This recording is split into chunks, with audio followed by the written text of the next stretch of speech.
Greetings, friends, brother and sister in Christ. Sa gabing ito ay muli po ako magbabahagi ng update po sa ating pong prophecy. Kaya ang title po ng ating pong pag-uusapan ngayon ay ang The Rising of War, The Rising of the Sick Man of the East, and the Eastern Question. At nakatala po sa banal na kasulatan na ang pagtaas ng giyera ay nakasulat po. Tapat po ng Mateo 24 verse 7 na sabi doon ay, while nation is rising against nation and kingdom against kingdom.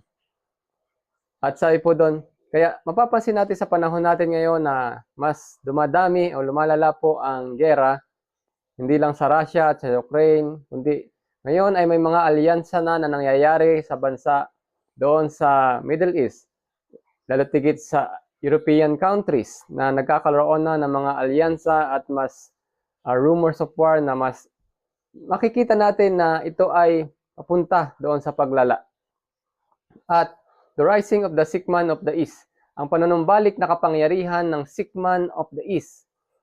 At kung titingnan po natin sa propesiya, the sick man of the East ay walang iba kundi ang nagahari doon po sa bansang Turkey. Na yun ay nangyayari din sa panahon natin ngayon, na nanunumbalik ang kanyang kapangyarihan at siya ay pangalawa doon sa alyansa ng NATO na may pinakamalakas na armas pagdating sa pandigma. Na ibig sabihin ay nanunumbalik ang kapangyarihan ng Ottoman Empire. At ito po ay patunay na ang propesiya na naisulat na noon pa ay nangyayari at ito ay may mahalagang babala. Mensahe ng babala at mensahe rin ng awa sa bawat isa po sa atin. At the Eastern Question. At doon din naman kapag nangyayari na ang mga bagay na ito na nakikita po natin na nangyayari, ang ibig sabihin ang propesiya tungkol po doon sa Eastern Question. Ito po ay matutupad sapagkat ito ay salita ng Panginoon at mangyayari kapag kanya pong sinabi. At ang ating pong pioneers na si A.J. Daniels ay may sinulat patungkol po doon sa mga nangyayari ngayon na hindi alam ng mga bansa na ang ginagawa nilang pag-aalyansa, na ang ginagawa nilang paghahanda patungo sa mas malakas na gera at mas pangmalawakang gera ay patungo po sa tinatawag na World War or the Battle of Armageddon, na hindi po ito alam ng mga bansa.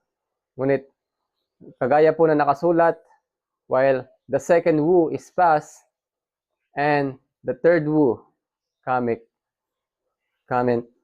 quickly. At nais ko pong ipanood sa atin ang video na ito patungkol po sa pahayag ni A.J. Daniels. Panoorin po natin.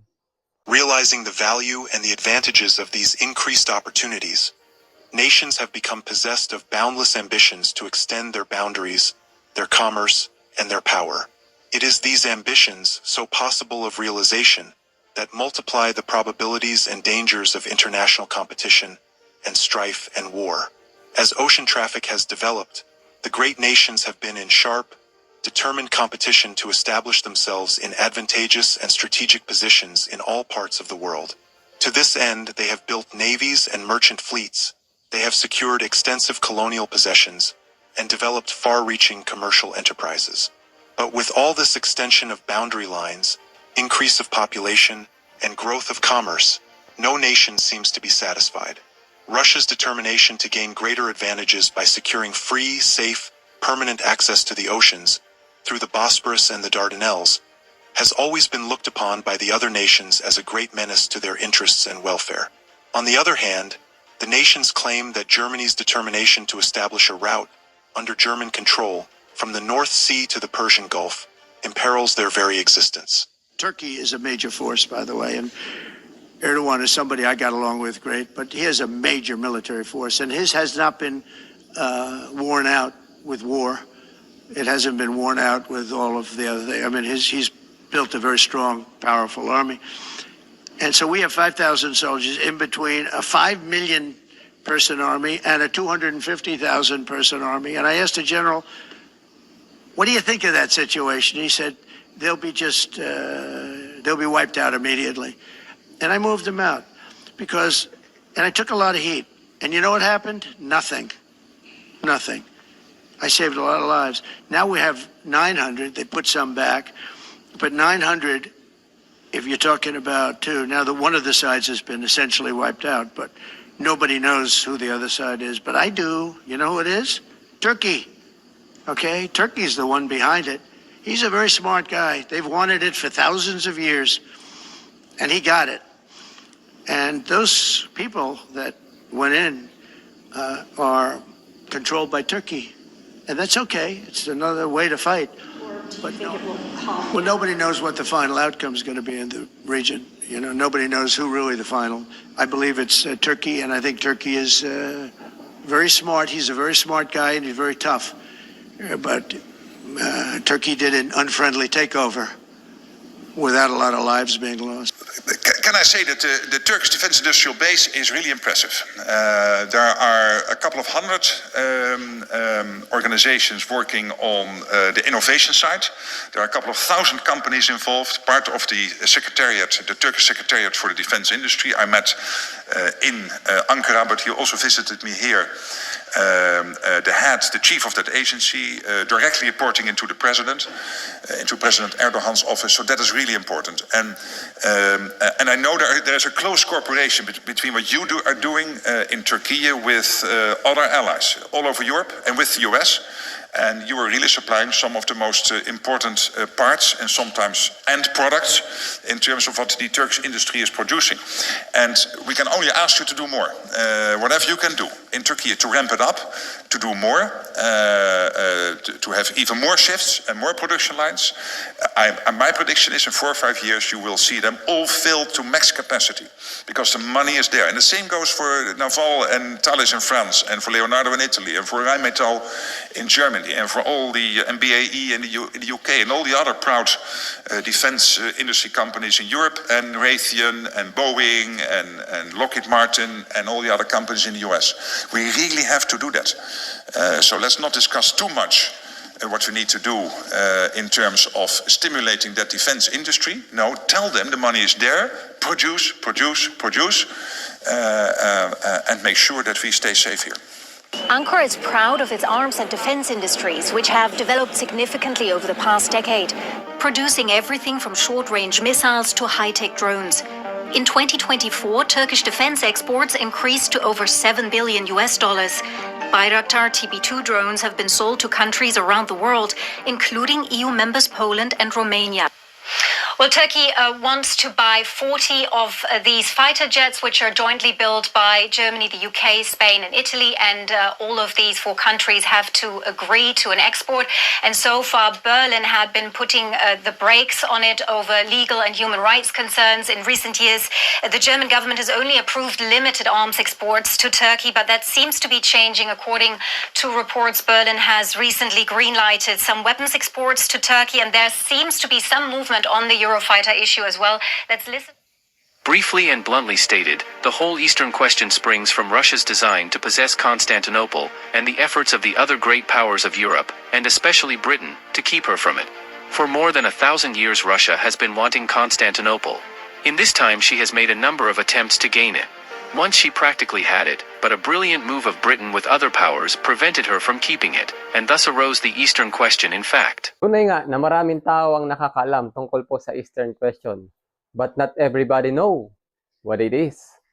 Hindi po lahat ay nakakaunawa o naunawaan at lalo tigit hindi lahat ay tinatanggap ang propesiya tungkol po dito sa Eastern Question. Pero ang sabi po doon, the Eastern Question springs from Russia's design to possess Constantinople.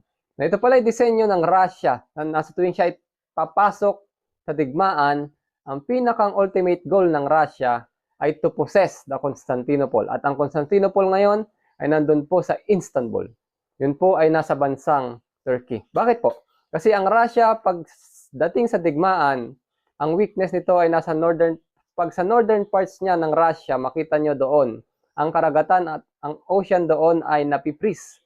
Ibig sabihin nito ay na tumitigas dahil nagyayelo doon. Kaya pagdating sa strategic point, mas maganda talaga, kaya hinahangad niya yung Black Sea.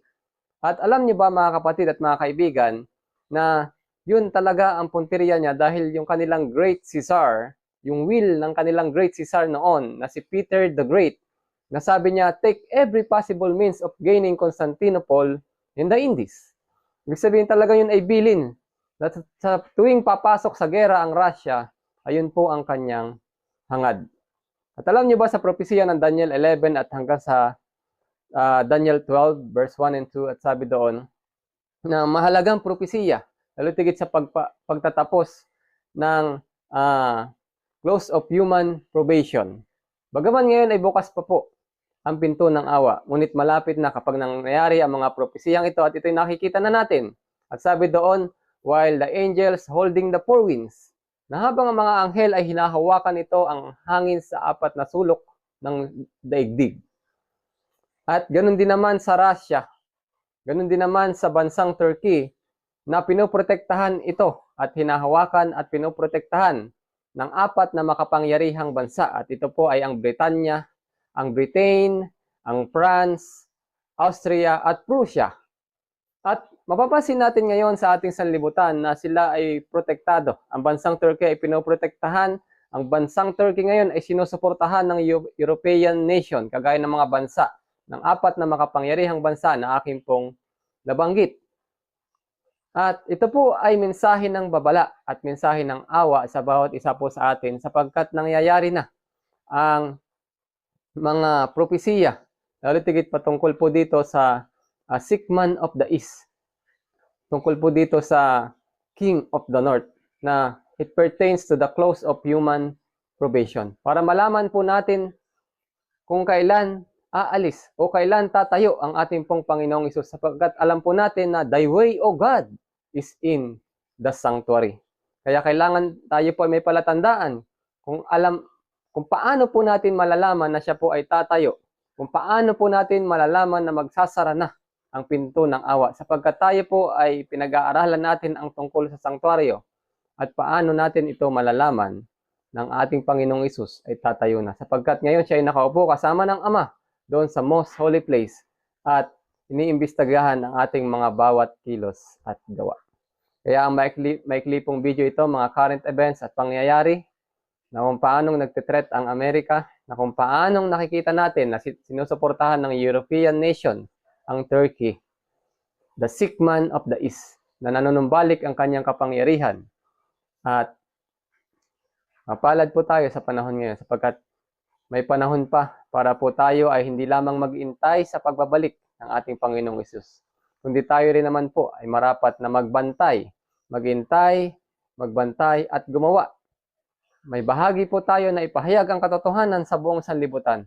Ipahayag ang mga tamang katotohanan, lalo tigit ang pabalita ng tatlong anghel. A message of warning, a message of mercy.